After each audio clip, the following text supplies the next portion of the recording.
Mm, mm, mm.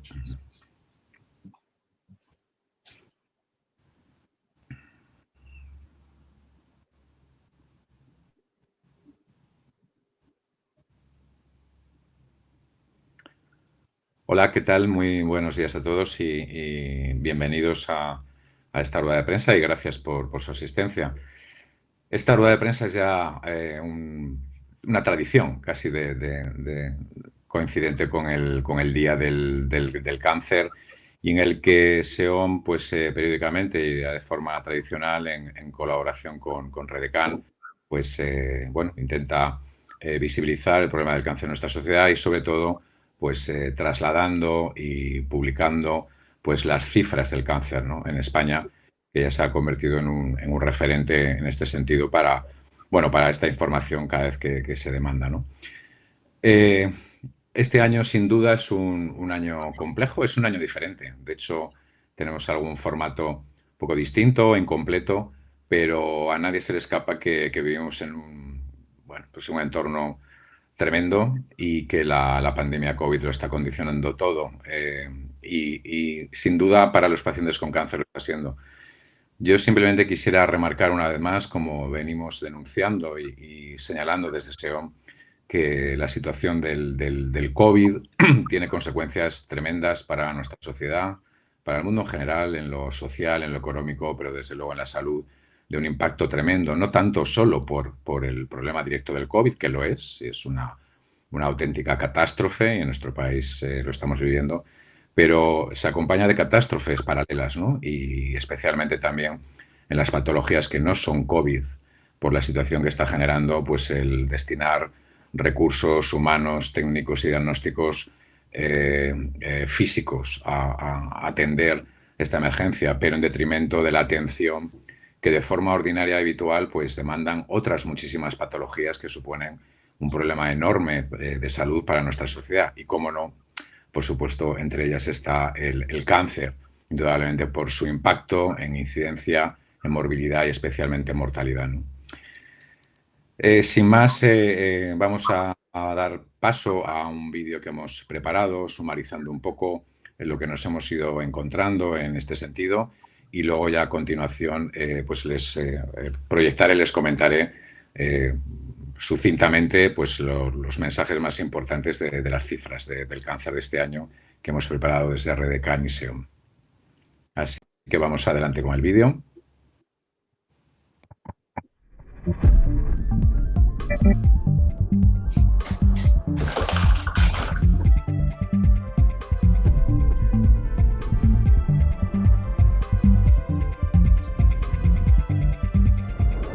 El 4 de febrero es el Día Mundial del Cáncer, pero este año viene marcado por el virus SARS-CoV-2, una pandemia mundial que nos afecta a todos, pero especialmente a colectivos más vulnerables, como son los pacientes con cáncer. Hoy tenemos con nosotros al presidente de la Sociedad Española de Oncología Médica, el doctor Álvaro Rodríguez Lescure. Doctor, ¿cómo está afectando esta pandemia a los pacientes con cáncer? Los pacientes con cáncer durante la pandemia se están afectando de muchas formas, ¿no? Los que están dentro del circuito, sin duda, han vivido la reordenación de los circuitos, la redefinición de cómo los atendemos, el cambio de los tratamientos, pero básicamente una adaptación fundamental a una situación excepcional. El problema sobre todo es de los pacientes que están aún fuera del circuito y que, por desgracia, en la pandemia pues, está suponiendo una situación que condiciona un retraso en el diagnóstico y también en el tratamiento para muchos casos. Y hablando de cáncer, pues esto lógicamente puede suponer un impacto muy negativo en los resultados, en las opciones, en las oportunidades que tenemos para que los tratamientos repercutan sobre la supervivencia, pero también sobre la misma paliación. O sea que es, por tanto, una afectación muy, muy dispar en función de la situación de cada paciente. Con la saturación que hemos tenido en los hospitales, ha habido menos actividad diagnóstica, se han reducido las cirugías y los tratamientos. La actividad diagnóstica Hola, indudablemente se ha soy el reducido doctor porque Jaume la García. Me he emergencia del quedado otra vez COVID se comporta bloqueado. como ¿Puedes? una necesidad absoluta, como un agujero negro que absorbe recursos humanos y recursos terapéuticos y diagnósticos y técnicos y tecnológicos. Por tanto, todo el diagnóstico, en el proceso diagnóstico del cáncer, en cuestión de biopsias, de endoscopias, colonoscopia, broncoscopia, citologías, radiología, estudios de medicina nuclear, etcétera, pues se ha visto lógicamente disminuida y de hecho pues hay datos que analizan o que intentan evaluar y han hecho catas de la realidad de lo que ha pasado y está pasando en nuestro país y así se confirma que efectivamente la capacidad diagnóstica desde el punto de vista técnico se ha reducido notablemente durante todo el pico de la pandemia. Hay temor a ir a los hospitales. ¿Les han trasladado a ustedes los pacientes con cáncer que tienen miedo de ir a las consultas? Especialmente durante la primera fase de la pandemia y con la gran sorpresa y el impacto de todo lo que estaba ocurriendo, sí que el miedo ha operado como uno de esos factores que han condicionado ese limbo diagnóstico que hay ahora para muchas personas, ¿no? Posiblemente el miedo en el periodo en el que ha bajado un poco la presión de la pandemia ha bajado, ha disminuido porque también se han constituido circuitos y entornos seguros dentro de los hospitales y de los centros de salud, pero en cualquier caso, de nuevo, otra vez en el momento actual en el que estamos ahora mismo, en una segunda ola que se encarama con una tercera, en una pendiente ascendente tremenda, pues sin duda el miedo vuelve a operar y muchos pacientes no se sienten seguros y tienen realmente miedo de acudir a las consultas. Tenemos puestas nuestras esperanzas en la vacuna. Doctor, ¿a los pacientes con cáncer deben considerársele como población prioritaria para vacunarse? Sin duda la vacuna va a ser y debe ser, y creemos y queremos que sea una de las herramientas que va a contribuir a doblegar y a controlar esta situación. Indudablemente el hecho de cáncer en sí como diagnóstico o como concepto no es el único factor de riesgo ni debe ser considerado como tal, porque dentro de cáncer hay situaciones muy diferentes. Pacientes en seguimiento, hay pacientes con tratamientos orales adyuvantes, tratamientos hormonales, pacientes libres de enfermedad y por otro lado, en el otro extremo, dentro de cáncer, especialmente pacientes de edad avanzada, con estadios avanzados y con mala situación funcional, performance status y tratamientos inmunosupresores. Por tanto, dentro de cáncer hay una constelación enorme, diferente y diversa de situaciones de riesgo. Cáncer como tal no debe ser el único criterio de priorización. Ahora, dentro de los pacientes oncológicos hay colectivos, especialmente en algunos tumores, concurren muchos factores de riesgo, como puede ser el cáncer de pulmón, pues efectivamente que sí que deben tener priorización a la hora de la vacunación, pero no ni muchísimo menos imputable o generalizable a cualquier paciente por el hecho de tener cáncer nada más o de haberlo tenido. ¿Y esta vacuna contra el SARS-CoV-2 es segura para los pacientes con cáncer? Sobre la seguridad de las vacunas tenemos que hacer un ejercicio que hacemos en otras situaciones, ¿no? Indudablemente es un hecho que los ensayos clínicos concretos que se han desarrollado con las vacunas de COVID no se han incluido pacientes con la condición de cáncer. Sin embargo, por el tipo de vacunas y bueno, relacionándolo con otras situaciones previas o conocimiento previo de otros programas vacunales, pues realmente tenemos que pensar, inferir que no implican un mayor riesgo de seguridad para los pacientes de forma específica con cáncer, ¿no? En términos de riesgo-beneficio, el potencial de los beneficios supera con creces al potencial de los riesgos que pueda haber. A priori no esperamos que haya un riesgo específico o especialmente elevado de efectos secundarios o que tengan relación con la seguridad para los pacientes con cáncer por el hecho de que tengan cáncer realmente. Eso sí que estamos relativamente seguros a día de hoy de esta situación. La detección del cáncer de forma precoz es fundamental. Tenemos la tercera ola encima. ¿Temen ustedes que con menos diagnósticos pueda haber más casos en el futuro? En la situación actual de la tercera ola que empalma prácticamente con la segunda y de nuevo colapsando el sistema sanitario, pensamos que esta situación que hemos podido constatar de que hay un retraso en los diagnósticos, pues efectivamente, si no se cambia algo, va a seguir ocurriendo y por lo tanto nos vamos a encontrar seguramente con una situación de una menor detección, una menor tasa de diagnóstico de cáncer. El problema es si esos tumores luego van a llegar, uno, en situaciones más avanzadas y en algunos casos nos preguntamos si van a llegar a situación de ser diagnosticados o de por lo menos acceder a algún tipo de tratamiento, ¿no? Lógicamente, si se pusieran todos los recursos para diagnosticar, obviamente aumentaría el número de casos, porque hay ahora mismo un retraso acumulado seguramente de todos estos meses de pandemia. Esto es indudable, ¿no? Pero habría que dar pasos en ese sentido y dotar de recursos y tener la visión de abordar este problema de la patología no COVID, entre la que se encuentra, no solo, pero sí de forma muy importante, la patología oncológica, el cáncer en general. Y por último, desde la Sociedad Española de Oncología Médica, ¿qué mensaje se traslada a estos pacientes de cáncer? ¿Qué tienen que hacer en la situación actual? Desde SEON queremos lanzar mensajes a dos colectivos de personas en nuestra sociedad. Por un lado, los pacientes con cáncer que están ya dentro del circuito en tratamiento. Trabajamos en todo el Sistema Nacional de Salud, los servicios de oncología médica, todos los especialistas implicados en el tratamiento y el diagnóstico del cáncer, en dar una respuesta, solución, redefinir circuitos y hacer que los pacientes sigan teniendo la atención que necesitan y merecen. Obviamente adaptándola a las circunstancias, pero tenemos capacidad, por el conocimiento que tenemos del cáncer hoy en día, de poder redefinir circuitos.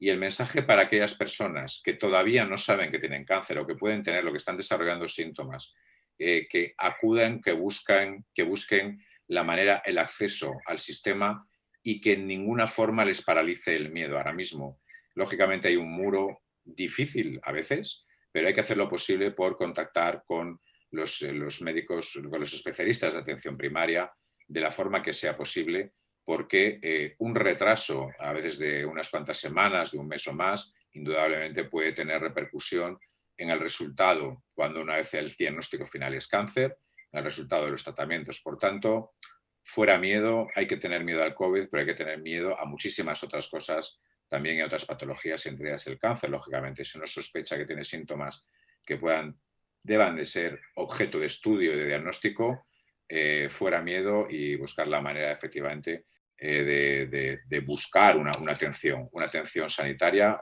como sea. Muchas gracias, doctor Rodríguez Lescure, presidente de la Sociedad Española de Oncología Médica. Este año no es un día más en la lucha contra el cáncer. Ya lo han oído. No tengan miedo, acudan a su oncólogo médico.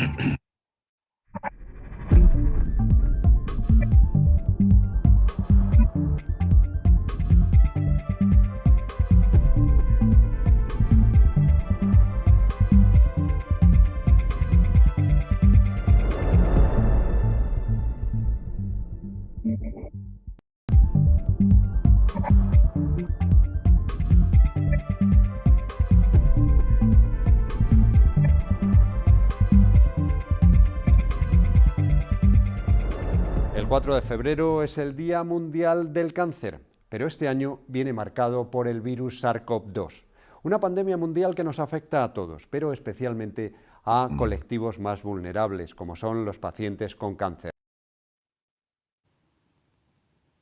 Bueno, ya se había disparado otra vez el vídeo.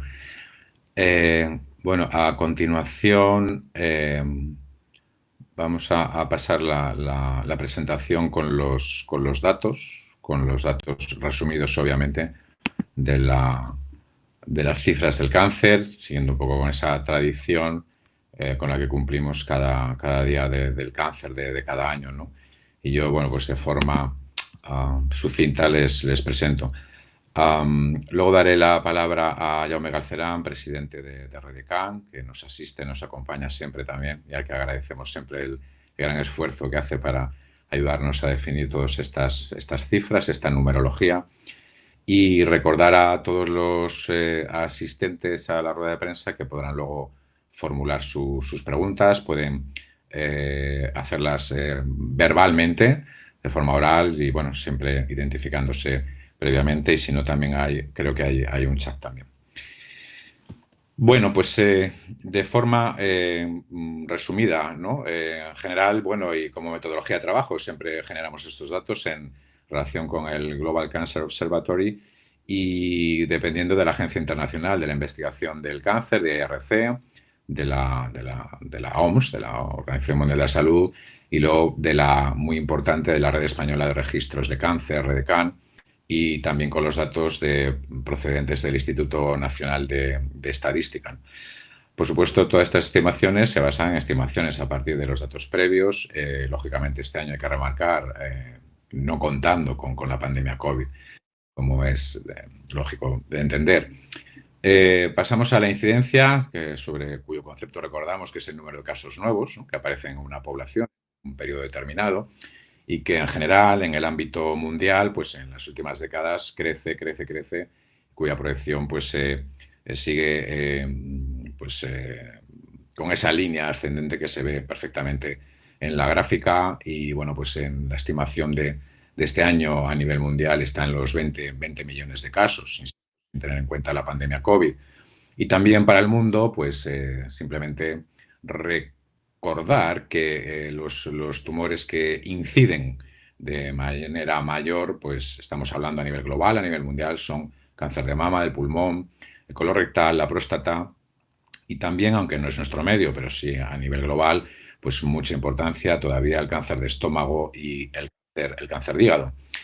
En nuestro país esperamos para 2021 más de 250.000 de casos, o sea, más de 276.000 casos nuevos, más incidentes en varones que mujeres, 158.000 frente a 117.000 y lógicamente pues más centrados, como es natural también, en los segmentos de edad más avanzados, ¿no? En la distribución de esa incidencia por sexo no hay muchos cambios en lo habitual y en lo esperable en nuestro medio, de forma que en el varón el cáncer más incidente es el de próstata, con más de 35.000 casos, sido de colorecto y pulmón y vejiga. Y en mujeres pues sigue siendo con muchísima diferencia el cáncer más incidente, el cáncer de mama, con más de 33.000 casos, seguido del colorectal y del pulmón y del endometrio. Um, Obviamente, a nivel global, teniendo en cuenta ambos sexos, el cáncer más incidente en nuestro país es el colorectal, con 52.000 casos al año. Y si atendemos a la evolución en el tiempo de esa incidencia, vemos un fenómeno que ya nos preocupa especialmente, y lo remarcábamos también el año pasado, y es que mientras que en los varones la incidencia tiene claramente una tendencia descendente, en las mujeres esa tendencia es especialmente ascendente y mantenida en los últimos años, ¿no? Y lo que nos debe hacer reflexionar sobre el problema del tabaquismo, del tabaco y especialmente del cáncer de pulmón en mujeres en nuestro medio. El cáncer de pulmón sigue siendo un problemón importante de salud, tanto en varones como en mujeres, pero adquiere una dimensión especial y de mayor preocupación en las mujeres por cuanto estamos viviendo el efecto sociocultural de la incorporación de la mujer al hábito del tabaco hace unas décadas, pero que también vemos con mucha preocupación en su perpetuación en el tiempo, porque en la población más joven pues esto sigue ocurriendo, ¿no? En cuanto a la prevalencia, que a diferencia de la incidencia, es la proporción de la población que tiene o ha tenido cáncer en un periodo determinado y que en cuanto a los varones en nuestro país, la prevalencia estimada para el 2020, como no, pues no era esperable otra cosa, el tumor más prevalente en varones, además por su incidencia, además por su alta tasa de supervivencia, pues es el cáncer de próstata, con pues 250.000 de varones en nuestro país que tienen o han tenido cáncer de próstata, seguido del cáncer de vejiga y de colon. Mientras que en mujeres la diferencia es absolutamente abismal, porque hablamos de más de medio millón de mujeres que en nuestro entorno en España en 2020 tienen o han tenido un cáncer de mama. Más de medio millón, seguido de 100.000 mujeres con cáncer de colon y más de 80.000 con cáncer de útero, de endometrio. En cuanto a la mortalidad, que obviamente es el número de fallecimientos que ocurren durante un periodo concreto, población determinada, que en este caso claramente es la nuestra, pero que, bueno, para ilustrar un poco el escenario, queremos reflejar un poco la mortalidad estimada en la población mundial y que, al igual que la incidencia, pues vemos que sigue una curva claramente ascendente, ¿no? Y ya con las previsiones proyectadas incluso de aquí a 10, 15 y 20 años más, ¿no? En general, en el momento actual, en 2020, estimamos que unos 10 millones de personas mueren por cáncer en el mundo. Estamos hablando a nivel global, mientras que en nuestro país pues esa mortalidad pues está en más de 100.000, 113.000 muertes por cáncer estimadas para este año, ¿no? En relación también a ese ámbito mundial y globalmente, lógicamente el cáncer de pulmón es el que se lleva la palma por su incidencia y por su alta mortalidad, pero también seguido del colorectal, el hepatocarcinoma, el cáncer de hígado y el cáncer de estómago, que como decíamos antes, su incidencia, no tanto en nuestro medio, pero sí a nivel global, especialmente incidencia muy alta en muchos países, pues están copando el tercer y el cuarto puesto, mientras que a nivel global, pues ya la mama se sitúa en el quinto puesto.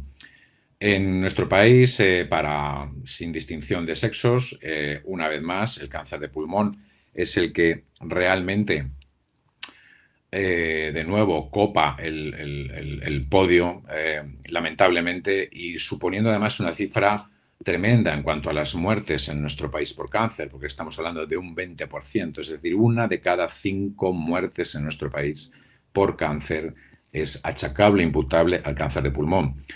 Seguido del carcinoma colorectal, seguido del cáncer de páncreas, no tan incidente, pero con una altísima mortalidad. Y ya en cuarto lugar el de mama, con muy alta incidencia, pero con mortalidad mucho más baja, ¿no? Cuando lo podemos ver así en global, ya distribuido, pero ya por sexos, en varones la principal causa de muerte por cáncer sigue siendo el cáncer de pulmón, indudablemente, mientras que en mujeres es el colorectal, seguido muy de cerca, prácticamente igualado por el cáncer de mama. Y es cierto que el cáncer se ha encaramado ya a una de las principales causas de mortalidad en nuestro país, realmente junto con las enfermedades cardiovasculares, ¿no? Realmente, ¿no? Ahí vemos las gráficas de mortalidad por enfermedades infecciosas, por tumores, por enfermedad cardiovascular del sistema circulatorio y también del sistema respiratorio, ¿no? Y es importante ya destacar que en nuestro país, en nuestro medio, entre los varones, la primera causa de muerte, ya por encima de la enfermedad cardiovascular, es el cáncer, a pesar incluso en este año de la pandemia que estamos viviendo. Cuando analizamos el número global de fallecimientos, en este año solo podemos tener en cuenta un primer semestre, porque además no tenemos datos actualizados del INE, del Instituto Nacional de Estadística, por lo tanto solo estamos hablando del primer semestre, que además es el menos influido por el COVID, pero el pulmón ha supuesto en esos 6 meses más de 9.000 muertes en nuestro país. Y muy a distancia ya, con la menos de la mitad, o prácticamente con la mitad, es el cáncer de colon, casi igualado con la mortalidad, con las muertes del cáncer de páncreas, insisto, menos incidente, pero de una mortalidad muy alta, ¿no? Y ya en quinto lugar, pues 2.800 mujeres. Insisto, estamos hablando de un semestre, ¿no? Normalmente estamos hablando de 5.000, 6.000, 7.000 muertes, cáncer de mama anual. Cuando analizamos también en el tiempo la evolución de la mortalidad ya estandarizada por edad en nuestro país, ya en concreto en España, podemos decir que en general la mortalidad en las últimas décadas sigue ese descenso importante, ¿no? Pero es cierto que esto es una visión muy general del problema. Bueno, es la general, pero realmente es muy dispar cuando atendemos realmente a los diferentes tipos de cáncer, ¿no? Y de hecho, pues claro, en ese global hay que distinguir que hay un incremento de la mortalidad, claramente, como señalábamos anteriormente, en las mujeres debido al cáncer de pulmón, ¿no? Y que también la mortalidad de cáncer de páncreas sigue también aumentando, ¿no? En supervivencia, que es la probabilidad de estar vivo tras un tiempo, un periodo determinado de tiempo, una vez que un tumor, en este caso, ha sido diagnosticado, podemos concluir, señalar que a 5 años en nuestro país la supervivencia es mayor para las mujeres, de más de un 60%, un 55% a 5 años para los varones, lógicamente, insisto, muy dispar, dependiendo del tumor del que estemos hablando, que estamos en la línea general de nuestro entorno, de la sociedad, bueno, lo que socioculturalmente asimilamos como sociedad occidental, especialmente en el ámbito europeo, pero que en el global esa supervivencia hemos conseguido doblarla ya en las últimas 3 o 4 décadas. Y bueno, aunque lentamente, pero de forma mantenida, pues esperamos también que esa supervivencia siga aumentando, ¿no? Y no por último menos importante, queremos destacar el gran problema y la gran relevancia de los factores de riesgo en cáncer en nuestra sociedad, en concreto en la española, ¿no? Y remarcando, como el año pasado queríamos señalar, ¿no?, que una de cada tres muertes por cáncer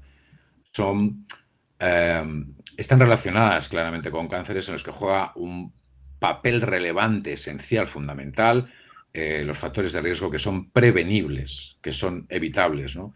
Y en el que siempre pues, campea, como no, el tabaquismo, también las infecciones, el alcohol, nunca nunca siempre suficientemente señalado como factor de riesgo.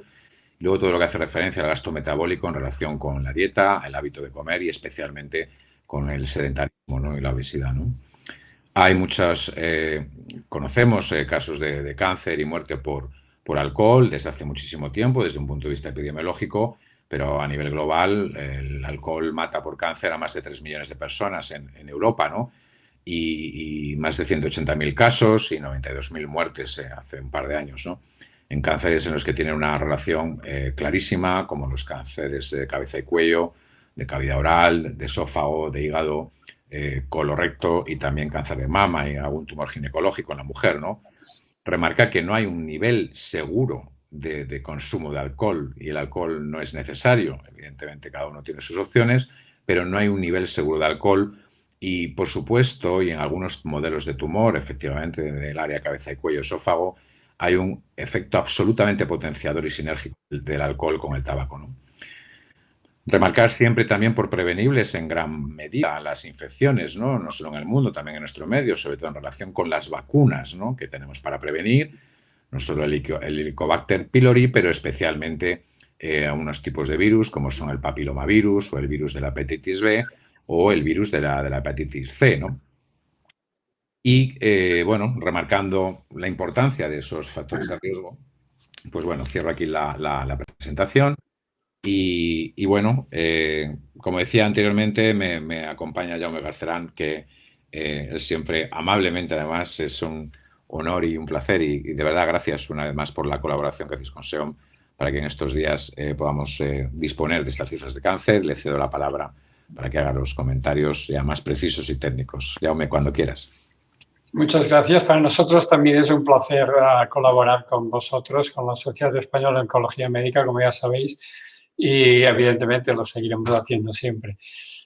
Simplemente un par de comentarios en relación a la incidencia y a las estimaciones de la incidencia. Tanto la Organización Mundial de la Salud, a través de su Agencia Internacional de Investigación del Cáncer, como nosotros en la Red Española de Registros de Cáncer, cuando hablamos de la incidencia de cáncer el año 21 o el año que sea, ¿no? El año en curso, evidentemente todavía no sabemos exactamente el número de casos porque no ha acabado el año y no tenemos los datos. Pero estos datos se crean a partir de métodos estadísticos utilizando los datos anteriores y las tendencias anteriores y tal. Son métodos muy conocidos entre los epidemiólogos y estadísticos, métodos bastante complejos, pero que son muy bien validados y son muy correctos.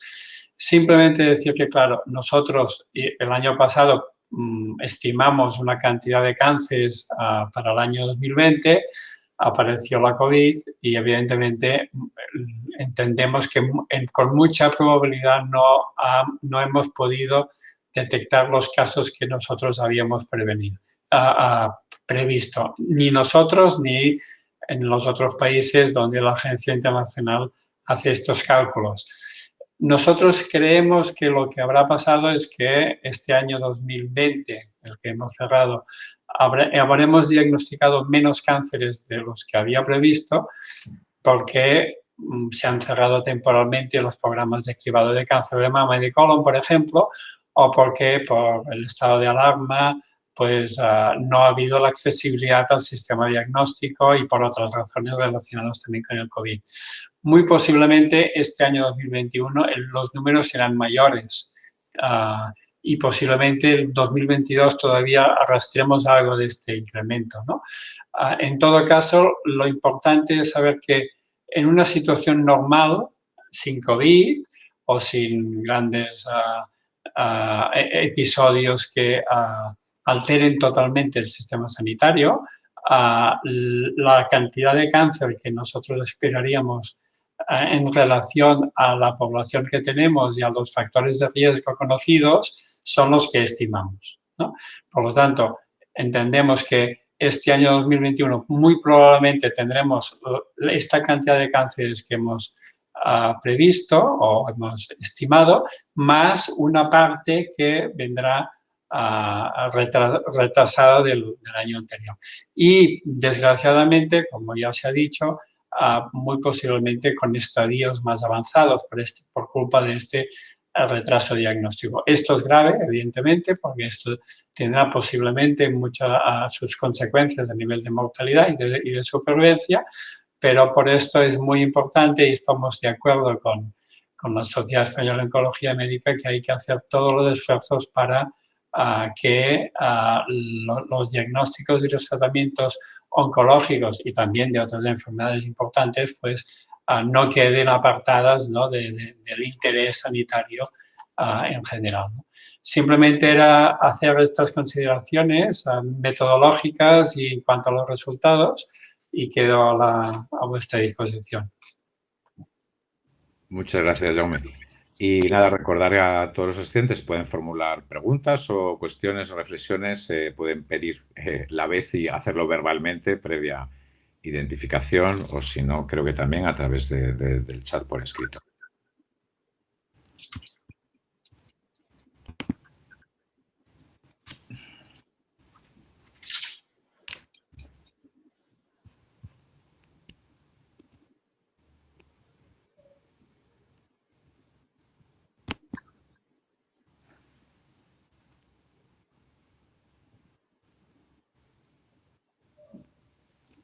¿Se me escucha? Bueno, veo aquí una pregunta sobre el diagnóstico precoz en cuanto a qué es decisivo y que es una pregunta general, abierta, qué cifras de curación, supervivencia y prevalencia nos vamos a encontrar en los próximos 5 años. Bueno, indudablemente la detección precoz, claro, por un lado contribuye, es uno de los factores, de los muchos, ¿no?, que contribuyen a esa tendencia que hemos visto en los últimos años y décadas en nuestro medio, especialmente en Occidente, ¿no?, de un aumento de la incidencia, lógicamente, ¿no? Y es cierto que, claro, hay más cánceres, pero también es verdad, no solo por eso, pero porque lógicamente se detectan más, ¿no? Por lo tanto, bueno, indudablemente una gran parte de esa incidencia y prevalencia, no en toda la medida, pero dependen de esa detección precoz, ¿no? Lógicamente la detección precoz lo que busca, evidentemente, es una detección en estadios iniciales que son más manejables con una aproximación terapéutica que genere mejores resultados de supervivencia. Esto es obvio, ¿no? Pero si detectamos más, lógicamente diagnosticamos más y aumentamos, como es natural, la incidencia, ¿no? No sé si se me escucha. ¿Sí? Doctor, sí, buenos días. Soy Antonio Castillejo, del periódico 65ymas.com. Ha explicado perfectamente la incidencia de la COVID en los pacientes de cáncer, pero quería preguntarle sobre la incidencia que ha tenido la pandemia en las investigaciones sobre el cáncer, las investigaciones científicas y farmacológicas. Sí, Antonio, muchas gracias. Bueno, todo el fenómeno, pues igual que ha paralizado el país, y pues también ha afectado a todos los segmentos y lógicamente el de la investigación, especialmente en la primera parte, en la primera ola. Bueno, los laboratorios estaban cerrados, literalmente, ¿no? Estamos hablando de la investigación básica y durante mucho tiempo, y además también destinándose recursos de esos laboratorios al diagnóstico, ¿no? Y en cuanto a la investigación clínica, translacional, la que hacemos desde los clínicos, también es indudable que hubo un momento de unos meses de parálisis en dos sentidos, pero especialmente en que algunos estudios, algunos ensayos clínicos pararon su reclutamiento hasta poder, lógicamente, conseguir condiciones de seguridad, porque los pacientes necesitan ser atendidos en ámbito asistencial, pero también investigacional, lógicamente en un ámbito especialmente de seguridad. La seguridad es absolutamente prioritaria en la asistencia, pero especialmente en la investigación. Se paralizó el reclutamiento de muchos estudios, en algunos hubo que hacer enmiendas y acotaciones para facilitar, pero es verdad que unos meses después ya pues se reabrieron, ¿no? Y durante ese tiempo también es verdad que no se iniciaron nuevos programas de investigación clínica en general, ¿no? En particular, pues a lo mejor algunos sí, pero también es cierto que luego se han reabierto, se han reiniciado. Y bueno, pues seguimos en marcha, pero indudablemente con muchísimas dificultades porque es necesario asegurar entornos de seguridad para los pacientes, ¿no? Veo por aquí alguna más.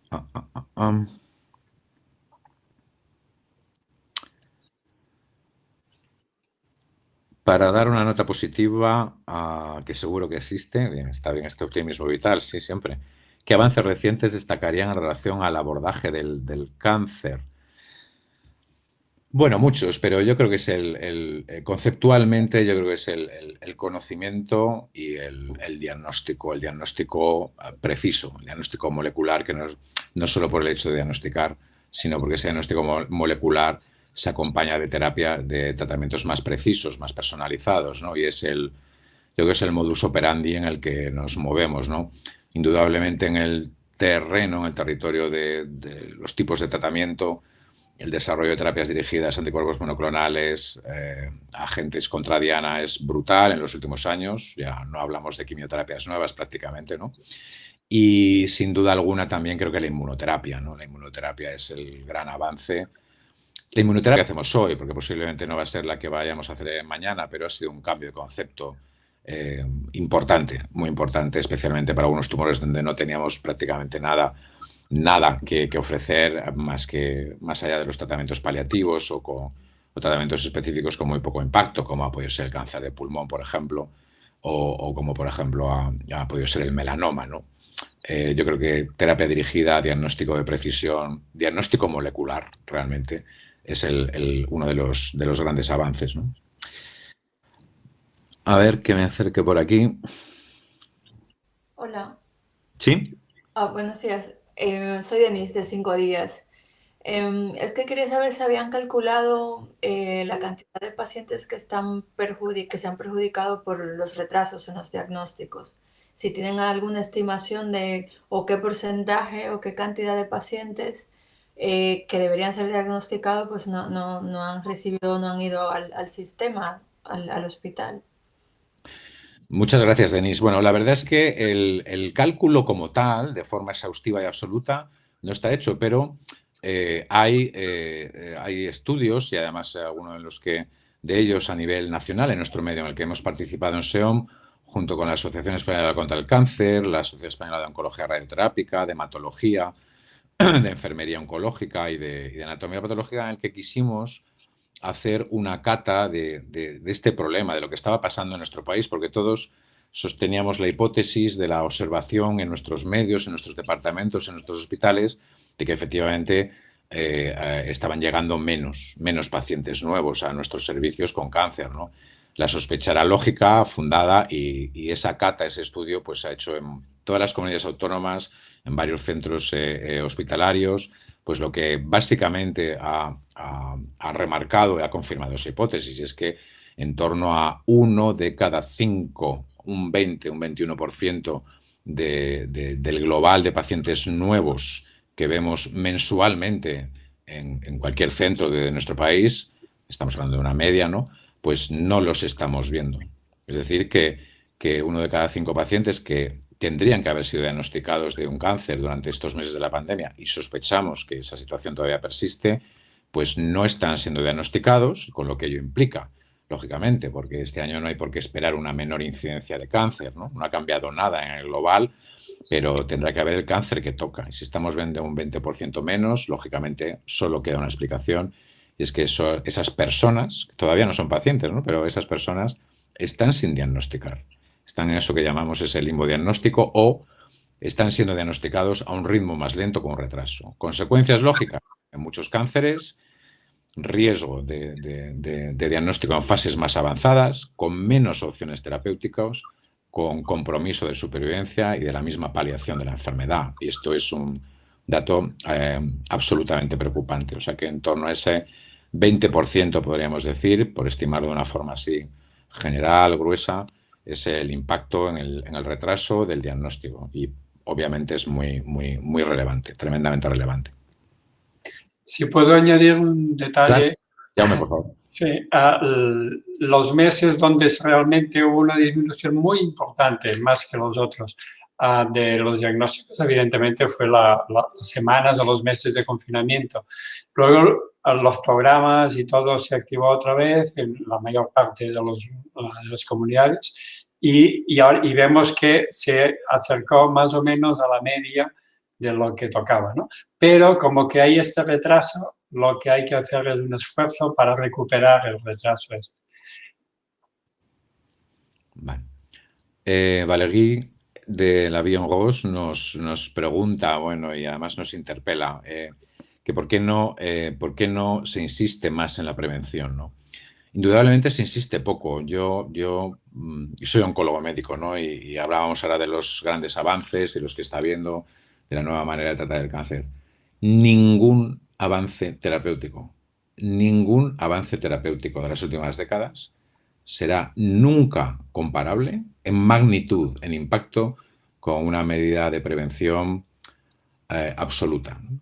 Convivimos en un estado, en una situación, en una sociedad en la que se aceptan factores de riesgo, se regulan desde la administración factores de riesgo que tienen un impacto brutal en cáncer y en no cáncer, como es el tabaco y es el alcohol.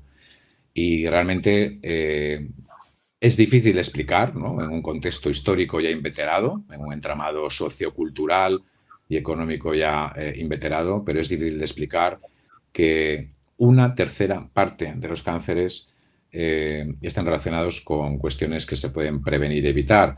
Pero claro, cuando hablamos de que 1 de cada 5 muertes en nuestro país por cáncer son de cáncer de pulmón y que mayoritariamente, que hay un grupo especial de cánceres de pulmón no relacionados con el tabaco, pero mayoritariamente el cáncer de tabaco, el cáncer de pulmón guarda relación con el tabaco, difícil resulta de digerir y de entender que no se desarrollen más medidas en este sentido, ¿no?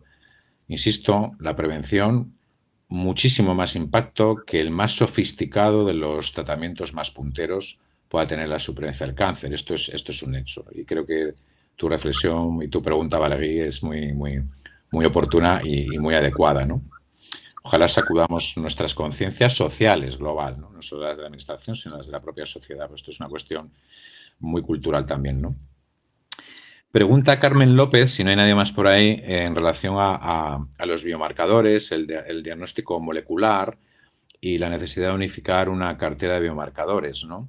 Al menos de los básicos, ¿no? Y teniendo en cuenta el contexto de la pandemia, cómo puede afectar, ¿no? Digamos, el retraso en el acceso a los pacientes a los biomarcadores. Pues en el contexto del resto del diagnóstico global, ¿no? El problema de los biomarcadores, bueno, hemos trabajado muchísimo en SEON y hemos insistido mucho en eso. Los biomarcadores están ya en el ministerio, estamos sentados y trabajando con ellos para intentar establecer, creo que conceptualmente, esa cartera básica de biomarcadores, ¿no? No solo de fármacos o de otros métodos diagnósticos que entendemos son parte de la provisión habitual de salud para cualquier ciudad de nuestro país. También los biomarcadores tienen que, los básicos, los necesarios, los que van a contribuir también a sostener el sistema, también a hacer tratamientos mejores, más precisos, tiene que estar en cartera, lógicamente, porque, y además en condiciones como todo lo demás, claro, de equidad y de accesibilidad por igual, ¿no? El retraso diagnóstico en biomarcadores, insisto, durante el momento pandemia COVID, pues es tan imputable como al diagnóstico en general, ¿no? Que están sufriendo su retraso o su omisión, pues muchas personas ahora mismo en nuestro medio, ¿no? No sé si hay alguien más que verbalmente. Hola. Sí. Hola, soy Celeste López de La Vanguardia. Es que bueno, tengo un par de preguntas y lo siento, está relacionado con la pandemia, es imposible no hacerlo, pero ¿calculáis más o menos? Porque los cribados en general se han paralizado o ahora ya tienen un retraso bastante importante. Normalmente, ¿cuántos diagnósticos precoz se realiza a través de los cribados y cuánto se ha dejado de hacer precisamente por esa paralización? Y luego, por otro lado, calculáis, o sea, yo entiendo que con los datos que tenemos hasta en este momento, para el año 2021, entiendo que la mortalidad subirá precisamente en el tema cáncer, porque el diagnóstico ha sido más tardío. Y otro tema que me interesaba era el relativo a, cuando me he conectado estabais hablando que por favor la gente que tenga sospechas que acuda al médico, que no tenga miedo a la COVID, que más importante es esto en este momento, ¿no? Esto tienes un problema, pero la realidad es que las dificultades que están teniendo las personas para poder acceder al sistema sanitario de salud es muy complicado, o sea, no es tan fácil no hay un pasillo al que puedas acudir para poder, no sé qué previsiones tenéis vosotros viendo cómo está la situación para el año 2021. Gracias. Ya. Puedo hacer un par de comentarios, ¿no? Claro, En cuanto a la mortalidad, probablemente aumentará, no sabemos en qué grado este año y posiblemente los siguientes. Porque pensemos que la mortalidad por cáncer, cuando se diagnostica un cáncer, a veces es a año, 2 años, 3 años, etcétera, ¿no? Por lo tanto, este efecto del retraso diagnóstico posiblemente se verá durante unos pocos años. Lo que no sabemos es cómo se va a distribuir. Y en cuanto a la detección precoz, claro, aquí el problema es que no sabemos todavía cuál puede ser el impacto, porque no sabemos a nivel de cada comunidad autónoma, y esto ha ido en función de cómo ha ido la epidemia en cada lugar, pues se han cerrado los programas temporalmente. Puede ser que en algunas partes se ha cerrado más tiempo o menos, etcétera, en función de la situación de la epidemia en cada comunidad. Por lo tanto, es muy difícil realmente cuantificar, al menos por el momento, el efecto de la disminución del diagnóstico precoz, de la detección precoz en la incidencia y en la mortalidad. Hola, buenos días. Soy Xavi Granda, un placer. Escribo hoy para El Mundo. Quería saber si tenéis cuantificadas las diferencias entre comunidades autónomas. ¿Tenéis una idea? No. Creo que no. No. ¿Alguna idea de hacer esto en el futuro, de establecer estas diferencias? Pero en términos en la relación con la pandemia, ¿o hablas en términos generales? Generales. Es muy difícil porque habría que tener cada una de las comunidades autónomas sus herramientas para hacer todos los cálculos, ¿no? Y es realmente complejo. Nosotros calculamos que a lo largo del tiempo iremos pudiendo conocer el impacto, ¿no? Pero por comunidad autónoma será muy difícil. A no ser que en cada una de ellas se pongan a hacer el trabajo. Que realmente hay algunas que no tienen ni registros de cáncer, con lo cual es muy posible que allí no se pueda hacer una estimación de nada, ¿no? Hola, buenos días. No sé si se me escucha bien. Sí, perfectamente. Soy Teresa Lazarra de The Objective. Quería preguntar sobre los pacientes tratados con inmunoterapia, ¿no? Lo hemos mencionado antes y quería preguntar si es verdad que están más protegidos frente al COVID-19 que quizá otros pacientes que reciben tratamientos inmunosupresores como la quimioterapia. Muchas gracias. Bueno, pues esto ha sido objeto de mucha reflexión, ¿no? Y de mucha controversia, sobre todo pues porque había dudas en todos los sentidos, ¿no? Realmente no lo parece. También, de hecho, incluso en algún momento pues se pensaba que también el hecho de recibir una inmunoterapia y su concomitancia con una infección COVID pues pudiera tener incluso todavía una evolución mucho más nefasta de la enfermedad COVID, ¿no? Bueno, pues por la hiperactivación a lo mejor del sistema inmunológico, ¿no? La verdad es que no hay datos concluyentes en ese sentido. Y desde luego sí que son pacientes que se consideran siempre de riesgo, pero básicamente también porque están recibiendo inmunoterapia, pero muchas veces están con una enfermedad avanzada y en muchos casos además coincidente con otros factores de riesgo que no podemos desligar del hecho de la inmunoterapia, como son, por ejemplo, el hecho de tener con mucha frecuencia un cáncer de pulmón, que con mucha frecuencia es un cáncer avanzado, o que se puede acompañar de una situación funcional mucho más deteriorada, que sí que son factores de riesgo claros de morbilidad y de mortalidad para COVID, ¿no?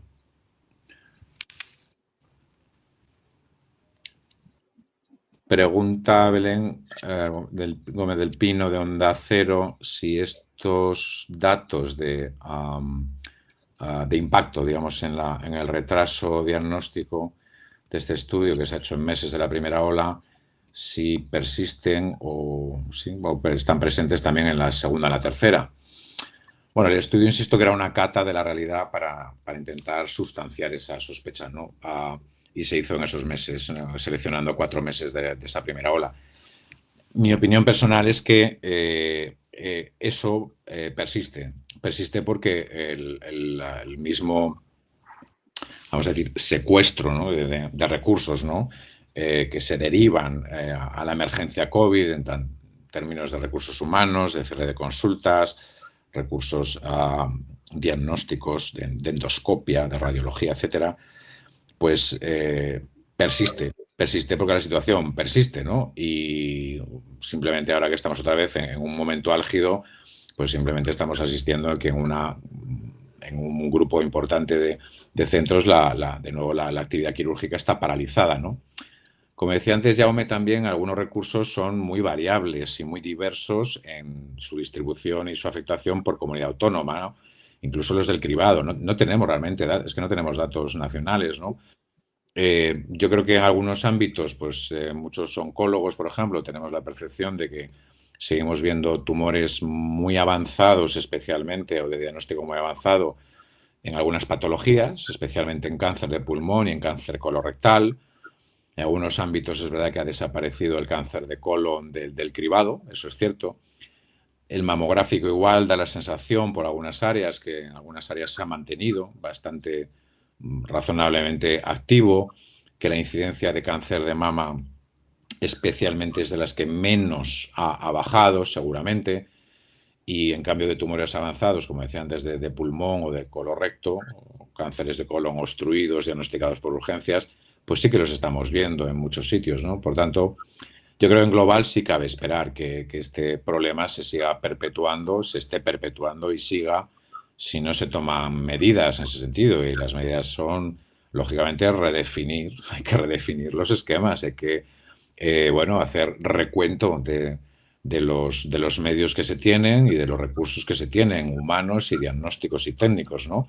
Porque insisto que el COVID está ahí, el COVID mata, indudablemente, pero otras muchas patologías de muchísima incidencia generan morbilidad y mucha mortalidad, y la van a generar durante este año que viene. Como señalaba Jaume, la mortalidad esperamos es que sea mayor, por desgracia, a diagnósticos mucho más tardíos, especialmente en algunos tipos de tumores. A lo mejor en otros no tiene tanta influencia, ¿no?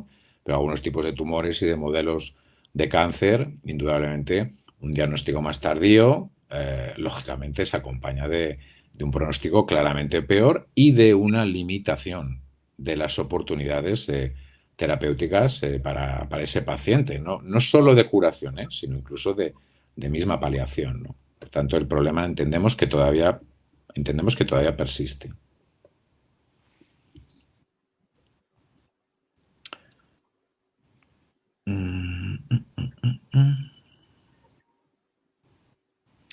Bueno, algunas son ya repetidas. ¿Por qué no se insiste más en la relación entre alcohol y cáncer? Nos la manda Joana Guillén.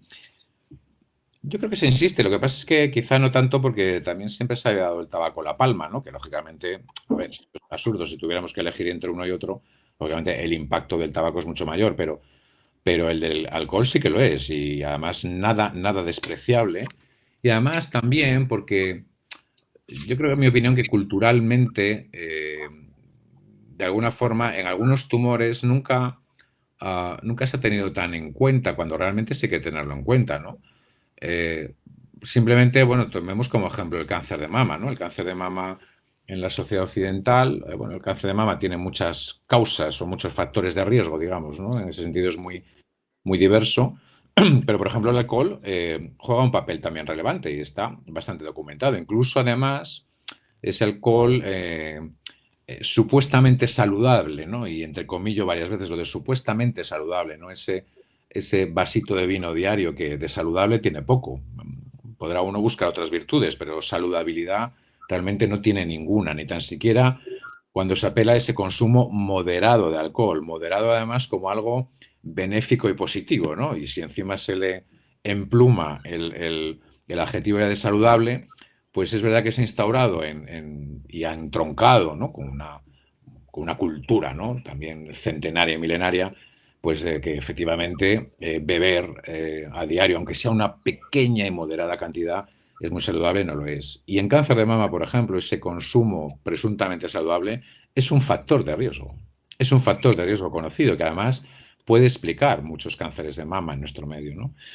Otros muchos tumores también, y luego, por supuesto, el alcohol no solo es un carcinógeno y no solo es sinérgico con el tabaco, que multiplica por tropecientos, ¿no?, su efecto carcinógeno, es que el alcohol tiene efectos sobre la salud devastadores, ¿no?, también sobre el metabolismo, sobre el hígado, hepatopatía, sobre la conducta y sobre otros muchísimos daños, ¿no? No hablemos ya de lo que es la dependencia y el alcoholismo, ¿no?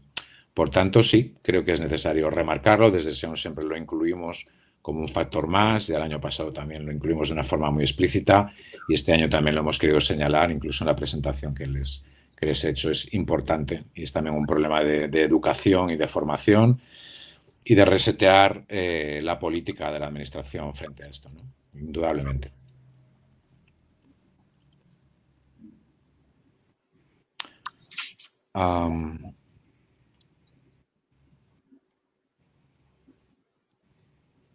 Vale.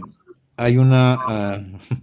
bueno, Balegui también lo retomo porque es realmente una cuestión importante, ¿no? Hemos remarcado lo importante en el vídeo que hemos grabado de la importancia de no tener miedo y de solicitar atención, pero Balegui también señala en su pregunta, bueno, he llamado esta mañana al centro de salud no sé cuántas veces y desde las 9 de la mañana y no me lo han cogido, ¿no? Y lo he hecho unas cuantas veces, ¿no?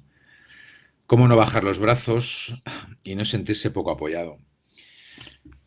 Bueno, no tengo contestación para esto. Quiero decir, solo quiero remarcar en la insistencia, en buscar, en mover las vías posibles, indudablemente, ¿no? Lo que podemos decir de forma objetiva es que, como mínimo, y además esa situación de muro en la atención, la denunciamos hace mucho tiempo y queremos señalarla, ¿no? Es un drama esa situación. Pero lo único que podemos contestar objetivamente es que por lo menos que no sea el miedo lo que te paralice, ¿no? Indudablemente, cuando llamas y no te atienden, cuando no te lo cogen, bueno, pues indudablemente, como dice Valéry, ¿cómo vamos a estar de brazos caídos? Pero, ¿cómo no estarlo? Pero hay que insistir cuando hay una sintomatología preocupante, mantenida, sospechosa. Y en todo caso, cuando se accede al sistema, que no te tire para atrás el miedo. En todos los ámbitos posibles se han establecido circuitos lo más seguros posibles. Yo creo que los hospitales, los servicios de otras especialidades están configurados ahora mismo en entornos y circuitos seguros o de mucha seguridad, y creo que no constituyen ahora mismo ni mucho menos ese foco de contagiosidad que pudieron constituir en algún momento, si es que lo fueron, pero desde luego en un momento ya lejano, no en la actualidad. Por lo tanto, como mínimo que el miedo no sea lo que te paralice. Ahora, por otro lado, pues paciencia, insistencia, insistencia, insistencia y más insistencia. Yo no puedo decir otra cosa, pero creo que debe ser así.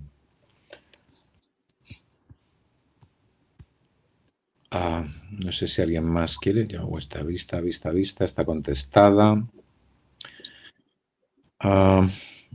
Pacientes que han sufrido retrasos, ya está repetida.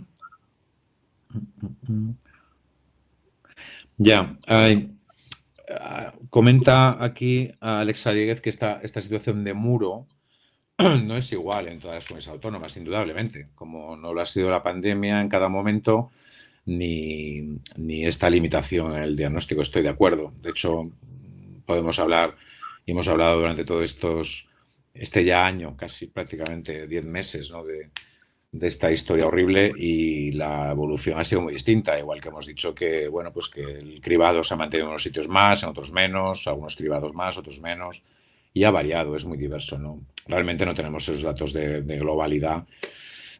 Sería interesante tenerlos, ¿no? Pero cuando hablamos de ese impacto, pues hablamos de un impacto medio, ¿no? Y cuando hablamos del efecto muro, yo creo que es bastante real, ¿no? O sea, a nadie se le escapa que la situación de los especialistas de atención primaria es absolutamente desesperante, bueno, como la de todo el Sistema Nacional de Salud, ¿no? Pero en los centros de salud es la hecatombe de hacer todo no presencial, de rastrear de 40, 50, 60... 70 atenciones diarias telefónicas de rastreo, de seguimiento. Esto está mal hecho, es que está mal, no se puede funcionar así. El médico de familia es el puntal del Sistema Nacional de Salud, es el especialista puntal para todo, pero para cáncer también y para el diagnóstico, para orientación diagnóstica, para iniciar el diagnóstico de un proceso que puede acabar en cáncer, para derivarlo adecuadamente. El parón, el tapón de una primaria rota, devastada, ya de hace muchos años, pero que ahora mismo está pues eso, en esa situación, porque estamos en una situación de estrés absoluto del sistema, es un parón muy negativo para toda la salud de la población, ¿no? Pero especialmente también para el cáncer, es indudable, ¿no? Son la puerta de entrada, el inicio, quien deriva, quien estudia, quien diagnostica, quien tiene la sapiencia para encauzar los casos. Y la situación devastadora de la atención primaria ahora mismo es muy triste, realmente es muy triste y genera mucha impotencia, pero sobre todo mucha preocupación. Hay algo de vacunas también. Bueno, pregunta Celeste López Perales si los pacientes con cáncer deben ser los primeros en vacunarse. Bueno, lo hemos contestado en el vídeo. Realmente, por el hecho de cáncer en sí mismo, no. Y cuando hablamos de cáncer estamos hablando de situaciones muy diferentes. No solo de 200 enfermedades distintas, sino de estados y estadios muy diferentes, ¿no? Hay pacientes con cáncer que son de alto riesgo y hay pacientes con cáncer que no tienen un riesgo mayor que una persona, digamos, sin ningún factor de riesgo conocido, ¿no? Por tanto, bueno, aquí habrá que atender a la priorización en función de esos factores. Insisto, enfermedades avanzadas, otros factores de comorbilidad como son edad, el mal estado funcional, tratamiento activo, sobre todo quimioterapia, inmunosupresores, mal performance, mal estado general, edad y otras comorbilidades, ¿no? Pero el hecho en cáncer en sí mismo como tal no es el único elemento, ¿no? Ahora sí que hay dentro de cáncer hay poblaciones de mucho más riesgo, igual que también los hay en el mundo de la oncohematología, ¿no? Especialmente, ¿no?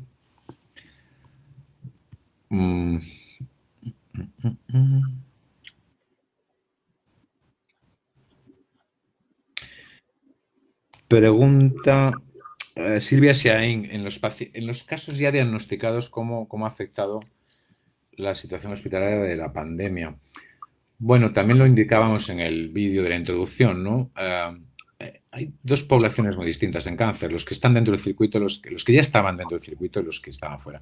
Los que están dentro del circuito indudablemente han sufrido adaptaciones, readaptaciones, redefiniciones, nos hemos reinventado en circuitos diagnósticos y sobre todo terapéuticos. Hemos cambiado el orden de algunos tratamientos. Bueno, si hemos tenido paralizado el recurso quirúrgico, claro, de la cirugía esencial, fundamental en el diagnóstico y en el tratamiento de muchos cánceres.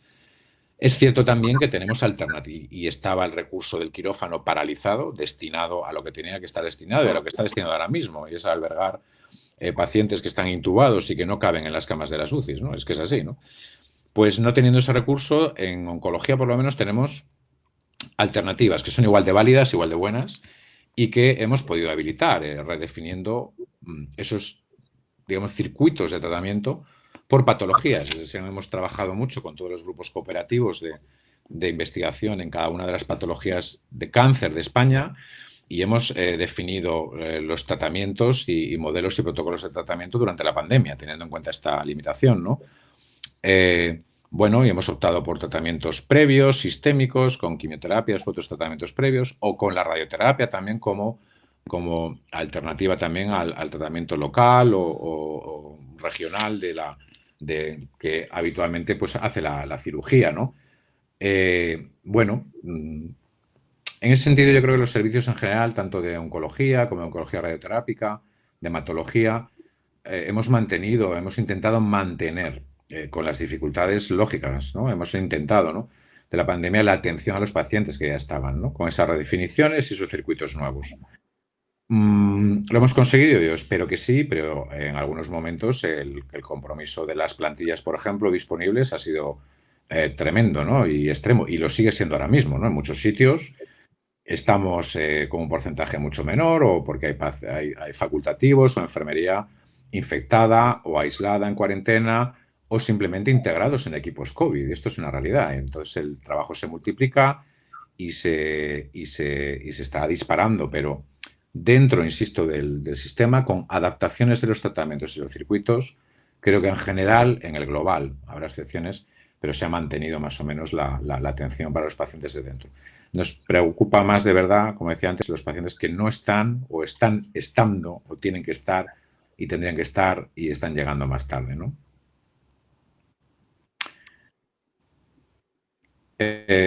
Bueno, me llega una pregunta, me llega también por WhatsApp. Esto es Vicky Salinas, que la presión hospitalaria por COVID es tal que en algunos hospitales, dice valencianos, bueno, y no valencianos, incluso los oncólogos están haciendo turnos COVID. Sí, bueno, desde el primer momento, en la primera ola, a los equipos COVID se han integrado especialistas clínicos, médicos e incluso quirúrgicos, ¿no?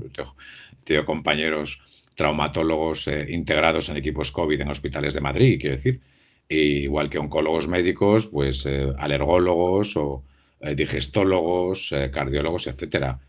Y sí, indudablemente hace falta potenciar y dotar los equipos COVID de atención en las plantas de hospitalización, sobre todo en estos ambientes en los que algunos centros tienden a convertirse casi en hospitales COVID o con decenas y decenas de ingresos diarios, con plantas saturadas, con hospitalizaciones ampliadas, habituales, lógicamente.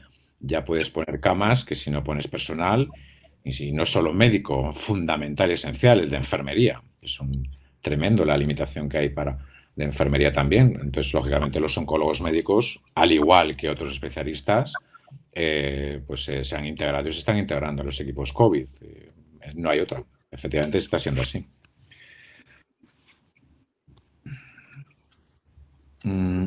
Aquí llega otra más.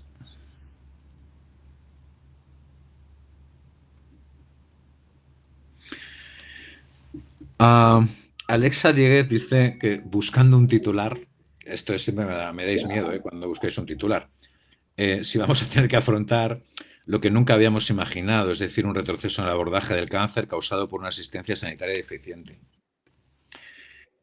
Yo, pues buscando ese titular, yo no lo centraría solo en cáncer, sinceramente. Creo que ahora mismo el sistema da lo que da y muy al límite, como decía antes, enfocándolo en la atención primaria, muy castigada y muy mal en los últimos años, pero claro, ahora todo hace aguas, porque esto es lo del chicle que se estira y se estira y no se rompe, pero es que al final se rompe, ¿no? Y el sistema en global yo creo que necesita una redefinición, ¿no? Y esto debería ser una buena piedra de toque, a lo mejor, para hacerlo. Lamentablemente, es lamentable que tengan que pasar estas cosas, pero creo que hay una... Y es opinión personal, pero creo que hay que reestructurar y redefinir el sistema en ese sentido. Creo que el retroceso en la atención al cáncer que va a suponer y está suponiendo la pandemia, en realidad es aplicable a muchas otras cosas, ¿no? Yo no puedo reivindicar solo el cáncer como médico, soy oncólogo médico, claro, pero también soy más que médico, soy ciudadano. Y como médico también creo que hay que reivindicar la atención a la patología no COVID. Y es muy importante el cáncer en ella, indudablemente, ¿no? Pero... Y el impacto que está teniendo todo esto en la atención de la patología cardiovascular, neurológica, neurodegenerativa, en el tratamiento y la asistencia a domicilio, en la asistencia de los pacientes crónicos, de las enfermedades crónicas, es brutal. Quiero decir, no es solo cáncer. Yo estamos hablando de cáncer, pero no es solo cáncer. O sea que sí que creo que hay un retroceso lógico además, es decir, la dimensión del sistema es la que es y no está lógicamente preparado para lo que está preparado. Otra cosa es que se pueda gestionar mejor o peor, indudablemente, eso es lo que se puede discutir mucho. Pero que va a haber un impacto en la asistencia global, en cuestiones de salud y también condicionadas, por supuesto, por lo económico. Indudablemente lo económico va a condicionar la salud, indudablemente muchísimo, ¿no? Pero creo que es un hecho, no hace falta buscar el titular, creo que es así, ¿no?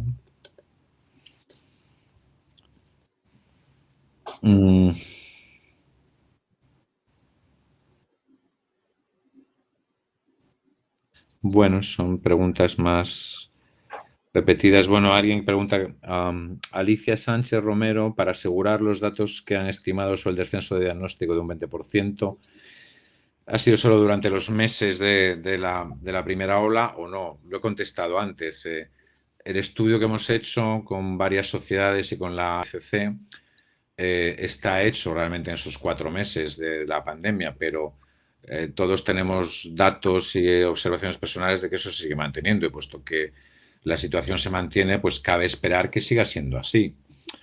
Pero no puedo afirmarlo tajantemente, pero igual que lo hemos sospechado en la primera, lo hemos confirmado, pues si lo seguimos sospechando en la segunda o la tercera, pues me temo que lo confirmaremos, ¿no? No parece que nada haya cambiado de una forma particularmente notable como para pensar que esto ha cambiado de una forma llamativa, ¿no? Por tanto, la preocupación seguimos teniéndola. Un pequeño añadido sería que nosotros sí que tenemos alguna información de bastantes meses hasta final de año, y parece que sí que durante los primeros meses el impacto fue mucho más duro. Después menos, pero no se llega a los niveles de diagnóstico que teníamos antes de la pandemia, con lo cual tendríamos que superarlos para poder compensar el déficit de los meses más fuertes, y esto de momento al menos no se está consiguiendo.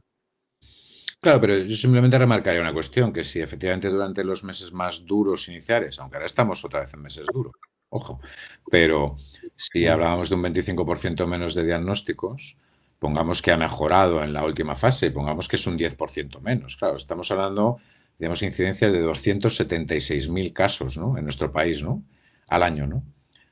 Claro, si ese 10% se mantuviera un año, estamos hablando casi de 30.000 personas menos diagnosticadas, ¿no? O sea que la magnitud global de la carga del cáncer en nuestro país, en nuestro medio, en nuestra sociedad, es tal que pequeños porcentajes suponen una cantidad absoluta, bueno, muy importante, ¿no?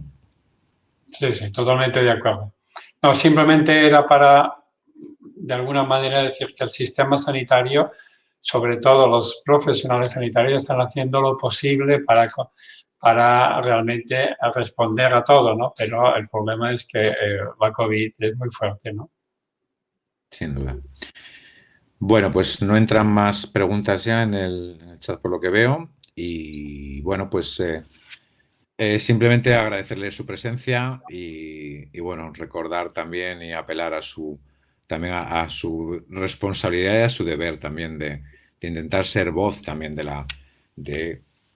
la sociedad, ¿no?, y especialmente del drama que estamos viviendo en general, y por lo menos que actúen todos ustedes como altavoces de una sociedad, y que, bueno, contribuir a que toda esta información pues se divulgue, se difunda y que sirva para algo realmente, ¿no? No se trata de ser alarmistas porque sí, pero la información tiene un valor importante, y que tenga que llegar a quien tenga que llegar para que se tomen las medidas necesarias por parte de todos, ¿no? Y apelando también a todos nuestros comportamientos personales y de responsabilidad personal, no solo a la administración. Creo que esto es muy importante tenerlo en cuenta, ¿no? Esto es un problema de toda una sociedad, y creo que lógicamente los medios de comunicación jugáis un papel muy relevante en esto, ¿no?